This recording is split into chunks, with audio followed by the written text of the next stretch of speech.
¿Cómo surge esta película de Durante la tormenta? A ver, la película surge de muchísimos sitios, de muchísimas inquietudes, pero hay un hecho que me decide a contar esta película y a contarla así, y es que hace unos años a mí se me plantea la opción de ser padre.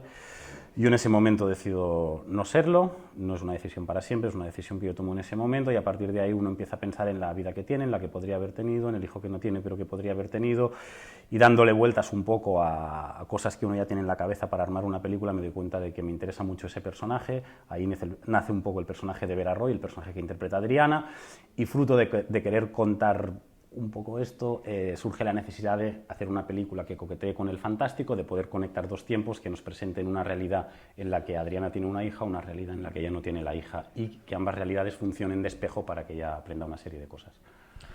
Ay. Wow. O sea, que tú crees un poco en esto de las cosas pasan por algo, ¿no? Que es también de lo que habla la película. Sí, la película habla al final de los caminos que hay que tomar en la vida. Tú tienes que, como ser humano, tomar decisiones. Siempre puedes decir si vas hacia la izquierda o vas hacia la derecha, y en función de lo que decidas, tu vida va a ser una, tu vida va a ser otra. Al final yo lo que quería hacer con la película era hablar un poco de las cosas importantes de la vida, de quién eres, de quién has sido, de quién podrías llegar a ser, y todo eso filtrado obviamente por una película emocionante en el sentido pues del cine de ciencia ficción, de thriller emocional, pero también por la parte más de drama, ¿no? Creo que la película incorpora un elemento dramático que igual no estaba en mis otras películas. Eres uno de los nombres clave ya en el panorama del thriller de suspense nacional.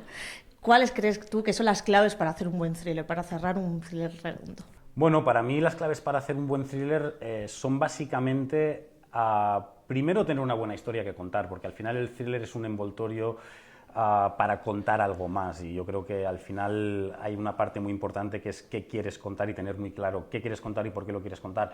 Y luego para mí es muy importante el hecho de ser capaz de invitar al espectador a ser una parte activa en el visionado de la película. Yo cuando la gente va a ver mis películas no espero que se siente de una manera pasiva en el cine a ver qué me van a contar, sino que le estoy invitando a que esté pensando todo el rato, ¿no? Para intentar viajar con los personajes que realmente van perdidos y están buscando respuestas. Y para mí el buen thriller pues también es el que al final de la película te da una respuesta que es gratificante y que el espectador se lleva a casa, y que además le puede hacer pensar y luego o discutir entre la gente una vez ha terminado la película. El personaje de Adriana es un personaje súper emocional que tiene que defender su verdad ante todo el resto de personajes, ¿no?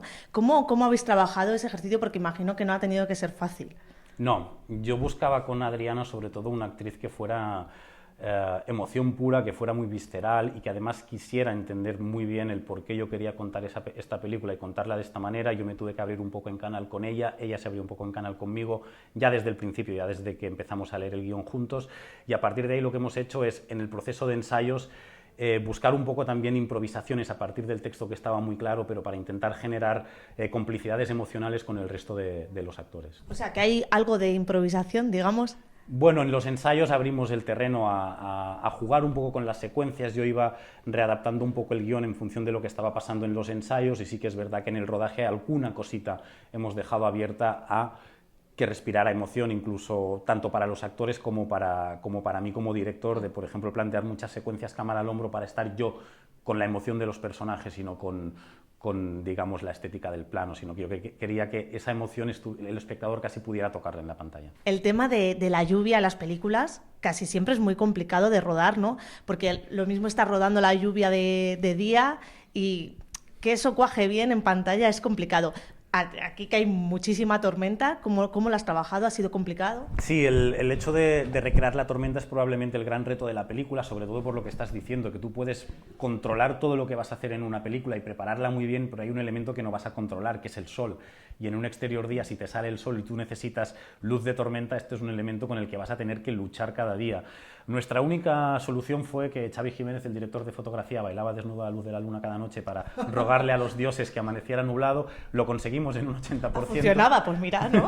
Sí, pero sí que es verdad que hubo como un 20% de los días que tuvimos que luchar contra este elemento llamado sol para conseguir que el espectador viera la película y respirara, viera en las pieles de los personajes, ¿no?, que la tormenta les estaba impregnando. Esto ha sido lo más complicado realmente. ¿Hay alguna referencia cinematográfica en la peli? Sí, yo soy un director que no esconde nunca sus referencias. Soy, como cualquier creador, director, contador de historias, una persona que ha consumido muchísima literatura y muchísimo cine.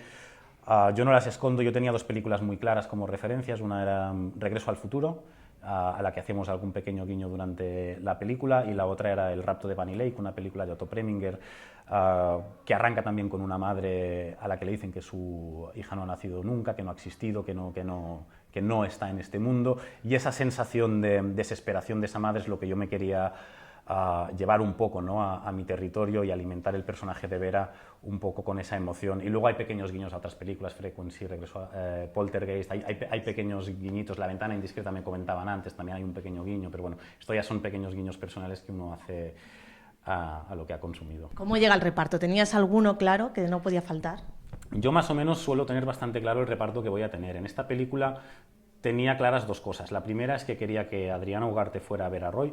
Yo creo que Adriana, pues lo que te decía antes, es una actriz muy emocional y muy visceral, y yo necesitaba una actriz que empatizara muchísimo con el espectador, porque el espectador tiene que viajar y desesperarse de la mano del personaje de Vera. Y después quería retratar un poco la sensación de coralidad en la película. Es una película que habla de los efectos mariposa, de cómo las decisiones de cualquier persona, incluso una persona lejana a ti, pueden generar un efecto dominó que al final te va a explotar en la cara. Yo quería que todo personaje fuera importante en la película, y a partir de ahí empiezan a caer un poco todos, ¿no? Chino Darín, un actor que está emergiendo y que me encanta, de una mirada limpia que me interesaba muchísimo, Álvaro Morte, a Javier Gutiérrez, Nora Navas, Clara Segura, Mima Riera, Miquel Fernández.